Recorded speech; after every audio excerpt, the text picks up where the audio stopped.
तो फ्रेंड्स, सबसे पहले स्टार्ट करते हैं। जो सिलेबस है यूजीसी नेट पेपर 1 का, उसके बारे में डिस्कस करना बहुत ज़रूरी है, क्योंकि आपकी प्रिपरेशन कैसी होनी चाहिए, सिलेबस के अकॉर्डिंग होनी चाहिए।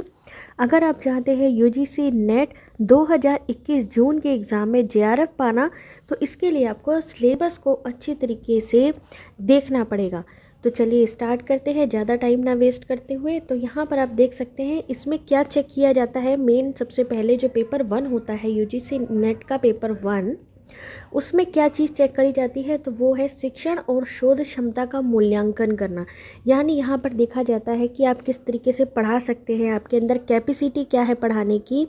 तो यहाँ पर उसका जो मुख्य उद्देश्य है पेपर 1 का, वो ये है आपकी शिक्षण और शोध यानी टीचिंग और रिसर्च कि आप किस हद तक रिसर्च यानी कि खोज कर सकते हैं और नई नई चीज़ों को विकसित कर सकते हैं अच्छी सोच के साथ में।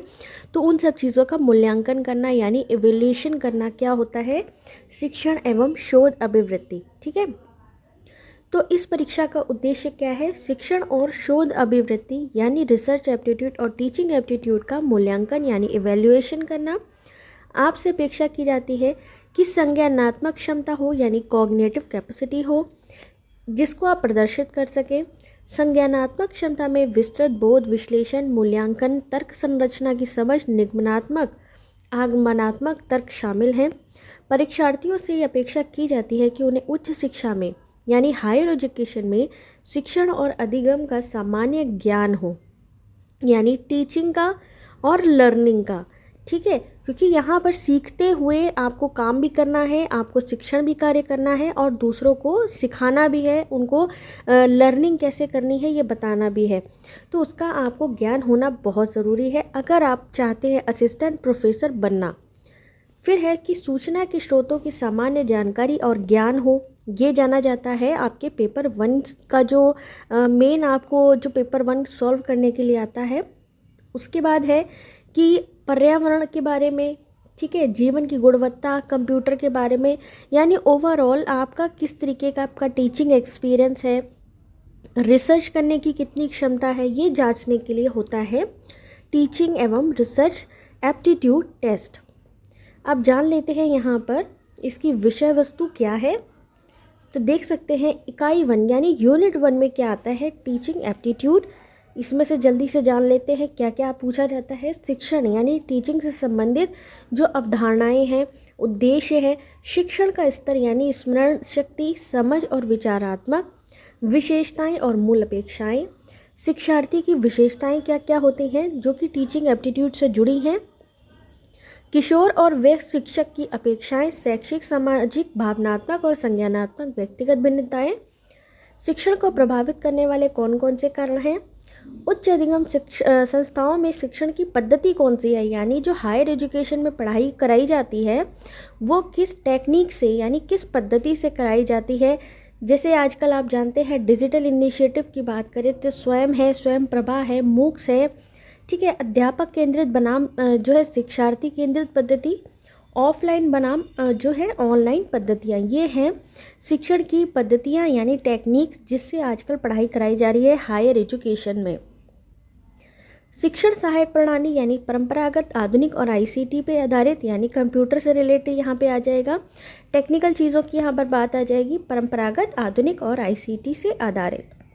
फिर है मूल्यांकन प्रणाली यानी इवैल्यूएशन की जो है टेक्नोलॉजी है, यहाँ पर इसके बारे में बात हो रही है। यानी मूल्यांकन के तत्व और प्रकार। उच्च शिक्षा में विकल्प आधारित क्रेडिट प्रणाली में मूल्यांकन, कंप्यूटर आधारित परीक्षा, जिसको कि अभी आप जानते हैं सीबीटी के नाम से। कंप्यूटर आधारित परीक्षा आपकी नेट एग्ज़ाम की है, सीएसआईआर नेट की है। जो भी एनटीए एग्ज़ाम कंडक्ट कराता है वो कंप्यूटर आधारित परीक्षा ही होती है। किसके लिए, तो यहाँ आप देख सकते हैं मूल्यांकन प्रणाली के लिए। मूल्यांकन पद्धतियों में नवाचार यानी कौन कौन से नई चीज़ें उसमें डेवलप की गई हैं, इवैल्यूएशन की कौन कौन सी नई पद्धतियाँ खोजी गई हैं, वो यहाँ पर जांचा जाता है। यानी ये हो गया यूनिट 1, जिसको आपको बहुत ध्यान से देखना होगा। यूनिट 2 की बात करें तो अनुसंधान क्षमता यानी आपका रिसर्च जो है, क्योंकि आपका रिसर्च से जुड़ा है। जेआरएफ अगर आपको मिलता है तो जूनियर रिसर्च फेलोशिप आपको मिलती है, तो आप रिसर्च के क्षेत्र पे जानते हैं जहाँ पर आपको और नई चीज़ें जो है खोजने का आपको समय मिलता है और चीज़ों को समझ सकते हैं, पुरानी चीज़ों से नई चीज़ों को बना सकते हैं। तो रिसर्च एप्टीट्यूड इसमें क्या क्या पूछा जाता है, शोध के अर्थ, प्रकार, विशेषताएं, प्रत्यक्षवाद, उत्तर प्रत्यक्षवाद, शोध के उपागम, शोध पद्धतियाँ, शोध के चरण, ये तो हमेशा पूछे जाते हैं, शोध प्रबंध एवं आलेख लेखन, शोध में आईसीटी का अनुप्रयोग, शोध नैतिकता। तो ये हो गया रिसर्च एप्टीट्यूड में। फिर आता है आपका यूनिट 3 जिसमें कि पूछा जाता है रीडिंग कॉम्प्रिहेंशन यानी अध्ययन बोध। एक गद्यांश दिया जाएगा, उस गद्यांश के पूछे गए प्रश्नों का उत्तर आपको देना होगा। पहले क्या होता था फ्रेंड्स कि एक आता था जो है रीडिंग कॉम्प्रिहेंशन यानी आरसी जो थी वो पेपर 1 में एक आती थी। अब जो पैटर्न हमको देखने को मिला है उसके अकॉर्डिंग 2 से 3 पूछी जाती हैं। तो आपको उसी तरीके से तैयारी करनी है कि जो है आपको रीडिंग कॉम्प्रिहेंशन का पार्ट जो है आपको बहुत अच्छे से समझना होगा, क्योंकि अब 2 से 3 आरसी पूछी जाने लगी हैं। यूनिट 4 की बात करें तो कम्युनिकेशन, इसमें क्या पूछा जाता है, संप्रेषण यानी कम्युनिकेशन का अर्थ क्या है, प्रकार क्या है, विलक्षण क्या है, प्रभावी संप्रेषण क्या है यानी इफेक्टिव कम्युनिकेशन क्या है, प्रभावी संप्रेषण की बाधाएं क्या है यानी बैरियर्स ऑफ जो है इफेक्टिव कम्युनिकेशन, जन मीडिया एवं समाज, इन सब की इस बारी पूछा गया था मैचिंग में। यूनिट 5 की बात करें तो गणितीय तर्क और अभिवृत्ति यानी मैथमेटिकल रीजनिंग एंड एप्टीट्यूड, इसमें क्या पूछा जाता है, तर्क के प्रकार, संख्या श्रेणी, अक्षर श्रृंखला, कूट और संबंध, गणितीय अभिवृत्ति। ठीक है, तो ये आपका इसमें पूछा जाता है, जिसमें कि क्वेश्चन हो सकते हैं अंश के, समय, दूरी, अनुपात, समानुपात, प्रतिशतता, लाभ और हानि, ब्याज और छूट, औसत इत्यादि। तो इसीलिए फ्रेंड्स कह रहे हैं कि बहुत ज़रूरी है इस सिलेबस को अच्छी तरीके से चेक करना और उसी के अकॉर्डिंग पढ़ाई करना, जिससे आपको समझने में और आसानी होगी। फिर है यूनिट 6 में युक्ति युक्त तर्क यानी लॉजिकल रीजनिंग। लॉजिकल रीजनिंग से क्वेश्चन ज़रूर आता है।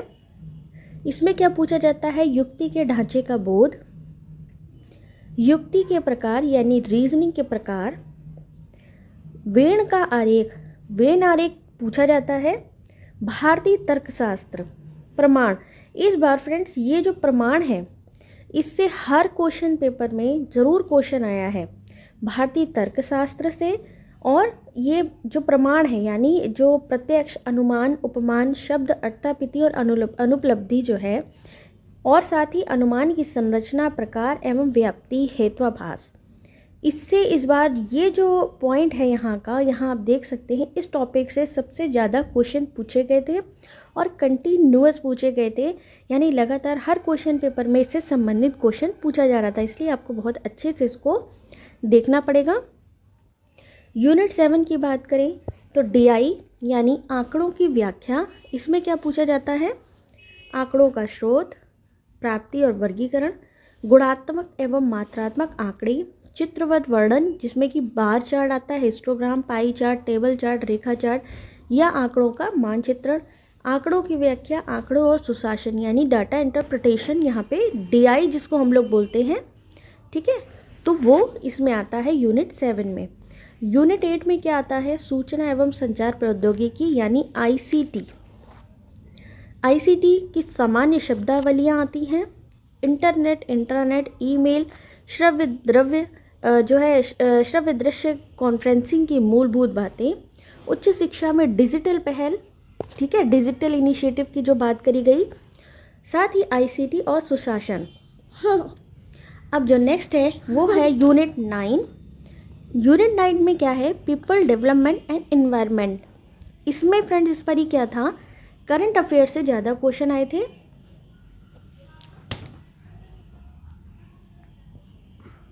ठीक है, इससे करंट अफेयर से क्वेश्चन आए थे। लोक विकास और पर्यावरण, इसमें क्या पूछा गया, विकास और पर्यावरण यानी मिलेनियम विकास और संपोषणीय विकास का लक्ष्य यानी एमडीजी और एसडीजी से कंटिन्यू क्वेश्चंस पूछे गए। ठीक है, मानव और पर्यावरण समव्यवहार यानी नरजातीय क्रियाकलाप और पर्यावरण पर उनके प्रभाव, पर्यावरण परक मुद्दे, मानव स्वास्थ्य पर प्रदूषकों का प्रभाव और प्राकृतिक और ऊर्जा के स्रोत यानी सौर, पवन, मृदा, जल, भूताप, बायोमास, नाभिकीय और वन। ये है लोक विकास और पर्यावरण से संबंधित यूनिट 9। तो फ्रेंड्स इस तरीके से आप देखिए। अब यूनिट 9 में यहाँ पर आप देख सकते हैं प्राकृतिक जोखिम और आपदाएं, पर्यावरण संरक्षण अधिनियम जिसमें कि जलवायु परिवर्तन संबंधी राष्ट्रीय कार्य योजना, अंतर्राष्ट्रीय समझौते, मॉन्ट्रियल प्रोटोकॉल, रियो सम्मेलन, जैव विविधता सम्मेलन, क्योटो प्रोटोकॉल, पेरिस समझौता, अंतर्राष्ट्रीय सौर संधि से संबंधित क्वेश्चन आते हैं। इकाई 10 जो है उच्च शिक्षा प्रणाली, जिसमें कि उच्च अधिगम संस्थाएं, प्राचीन भारत में शिक्षा, स्वतंत्रता के बाद भारत में उच्च अधिगम और शोध का उद्भव, भारत में प्राच्य, पारंपरिक और गैर पारंपरिक अधिगम कार्यक्रम, व्यवसायिक, तकनीकी और कौशल आधारित शिक्षा, मूल्य शिक्षा और पर्यावरण शिक्षा, नीतियाँ और सुशासन, राजनीति और प्रशासन। तो ये हो गए 10 यूनिट्स, जिसमें कि ऑलमोस्ट 5 क्वेश्चन हर यूनिट से आते हैं। तो टोटल जो क्वेश्चन पेपर होता है ये 50 मार्क्स का होता है। और 50 मार्क्स के में अगर आप बात करते हैं तो 2 मार्क्स पर क्वेश्चन होता है। तो यानी ये कितना हो गया 100 मार्क्स का। यानी ये जो आपका सिलेबस है जिसके अकॉर्डिंग आपको प्रिपरेशन करनी है, ये टोटल आपको 100 मार्क्स का आपको मिलेगा देखने के लिए, जिसमें कि 100 मार्क्स का होगा और 50 क्वेश्चंस आपसे पूछे जाएंगे। ठीक है, ये चीज़ आपको समझ में आ गई। इसी के अकॉर्डिंग ही आपको तैयारी करनी है। तो फ्रेंड्स बहुत जल्दी आपके लिए नेक्स्ट वीडियो लेकर आएंगे, जिसमें कि हम शिक्षण अभिवृत्ति से रिलेटेड हम स्टार्ट करने जा रहे हैं सीरीज़। तो जो भी हमारे साथ ज्वाइन होना चाहता है, कोई चार्ज नहीं है, फ्री क्लासेस होंगी। ठीक है, आप हमारे साथ जुड़िए, हमारे को सब्सक्राइब कर लीजिए चैनल को, जिससे कि हम आपको ये देखिए पूरा हम आपको बताने वाले हैं रेगुलर बेसिस पे। तो जो भी हमारे साथ जुड़ना चाहते हैं, एक मैसेज कमेंट करके ज़रूर लिखें यस से समझ में आ जाएगा कि आप लोग इंटरेस्टेड हैं पढ़ने के लिए। ठीक है, ये पूरी चीज़ें हम आपको प्रोवाइड करा देंगे। तो friends thanks for watching. Next time video में बहुत जल्दी मिलते हैं आपके साथ।